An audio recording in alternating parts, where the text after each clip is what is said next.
In this video, we are going to talk about enthalpy and internal energy and a bit about different expressions for the heat capacity. But we need to first talk about what are called state functions. We've actually already encountered one before, and that is our internal energy, which I've been using the change in E system here. But now we can make this distinction more explicit. A state function is a function that is path independent, so we only care about the difference between the end state and the beginning state. If we think of climbing a mountain using one of two different paths, where we can have this orange path, which just goes straight up, then this green path which winds around this mountain. Both will cause the same amount of increase in altitude. The orange path is shorter but steeper, while the green path is longer but less steep. But the difference in altitude for both will just be the end state minus the beginning state, meaning that the only thing that matters for the change in altitude is the altitude at the end minus the altitude at the beginning. It also doesn't matter if the starting point right here was at 100 meters above sea level or 1,000 meters above sea level, because we are only interested in the change of altitude between the start and end of the path. In thermodynamics, we use capital letters for these state functions, so like our internal energy here, while path-dependent functions, such as the work and heat, use lowercase letters. It is also the case that with state functions,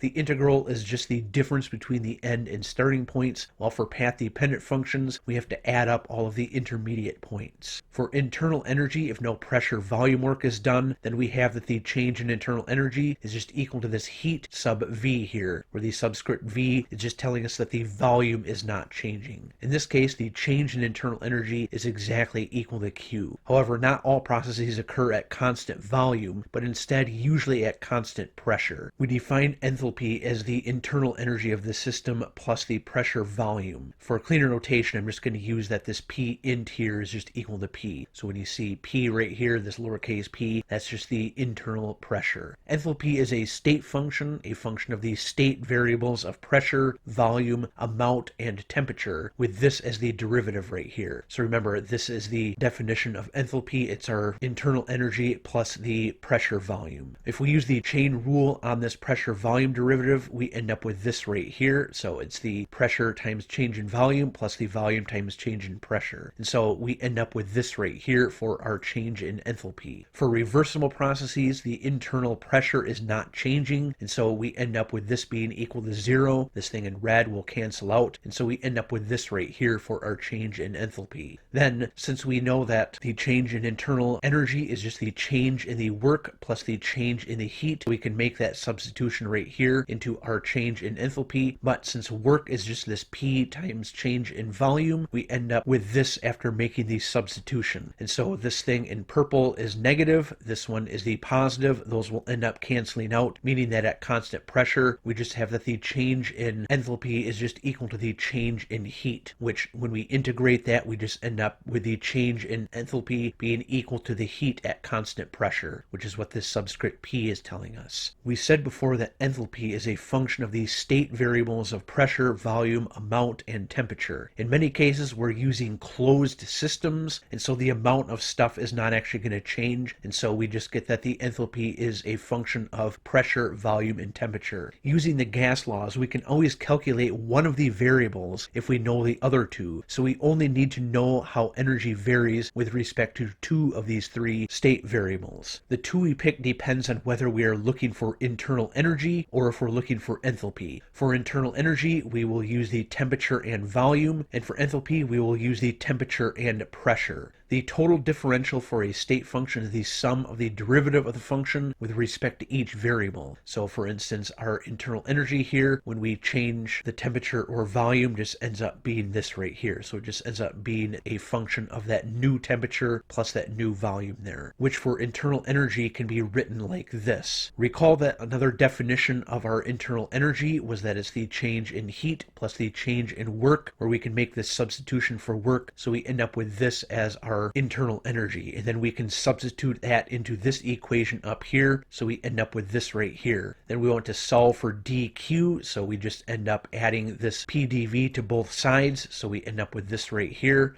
then we can group like terms of this dV and factor it out, so we end up with this right here. If the volume does not change, then we have this right here, so this whole part would just end up canceling out. Then we can divide both sides by this dt, so that we end up with this right here, which is the change in heat at constant volume with respect to temperature. And this is just going to be our constant volume heat capacity. So this is telling us how much the energy is changing as we change the temperature, but we hold the volume constant. And so we end up with this as our constant volume heat capacity.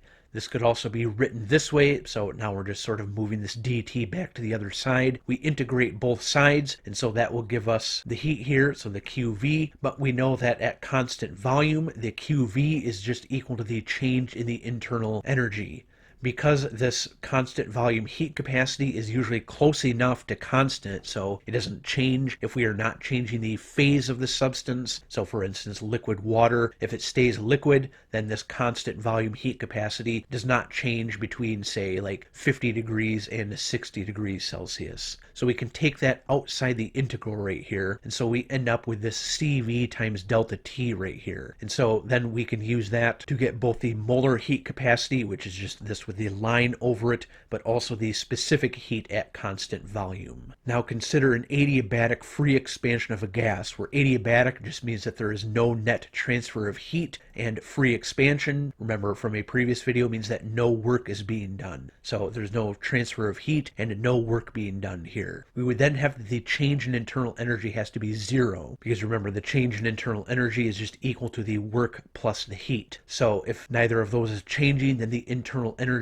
is also not changing. And so we end up with this expression right here for our total differential. For a non-ideal gas, both of these terms would not be zero, but they would end up canceling each other out. But for an ideal gas, we would end up having both of these terms be equal to zero. And since the temperature is a measure of energy, it must be the case that if the temperature is changing, then the internal energy is also changing. So this d internal energy over dt at constant volume must be not equal to zero. And so it must be the case here then that the change in temperature is zero, meaning that this is isothermal. And remember that this expression right here, so this change in internal energy with respect to the change in temperature, is the definition of the heat capacity at constant volume, which tells us the relationship between changes in energy and changes in temperature. And so if the change in temperature is zero, then it must be the case that the change in the internal energy is also zero. And so our derivative of internal energy with respect to volume at constant temperature must also be zero. So this is telling us that if the temperature is constant, so the temperature is not changing, then the internal energy must also not be changing. And so this expression right here is also equal to zero, which tells us that even if we change the volume of the gas, so if we change the volume here, the internal energy does not change. This can only be the case because of our postulates about ideal gases, that particles do not take up space and do not interact with one another. So we covered that in the second video in this thermodynamics playlist. Indeed, this result right here is just a mathematical expression of these postulates about ideal gases. Recall that for enthalpy we said we would use the temperature and pressure, where for the internal energy we use the volume and the temperature, and so we will use these for our enthalpy as our two state variables. This gives us a similar total differential as we had for internal energy, but with pressure instead of volume. So now this is our total differential, but this is for enthalpy. If a change in enthalpy occurs at constant pressure, then we know that this will be zero because this dP right here would be zero, and so we would just be multiplying by zero. And so that means that this part will cancel out, and we just end up with this for our change in enthalpy, where this right here, this expression, would be our definition of the constant pressure heat capacity. So this is the change in enthalpy with respect to temperature at constant pressure. So just like before, we can integrate these and we end up with this right here. So this is our constant pressure heat capacity times the change in temperature, and we know that the change in enthalpy when there is no pressure volume work being done is just equal to the heat right here. Similarly, we can get the molar heat capacity and the specific heat for our constant pressure change in enthalpy. And this is the version right here of the specific heat that you would probably have seen in a general chemistry textbook, since this allows us to use that the change in enthalpy is just equal to the heat right here. And just like how the change in internal energy at constant constant temperature for an ideal gas is 0, we also get that the change in enthalpy at constant temperature for an ideal gas is also 0. So similarly to what we saw for the internal energy. But anyway, that was everything I wanted to talk about in this video. I hope you found that helpful, and I will see you in the next one.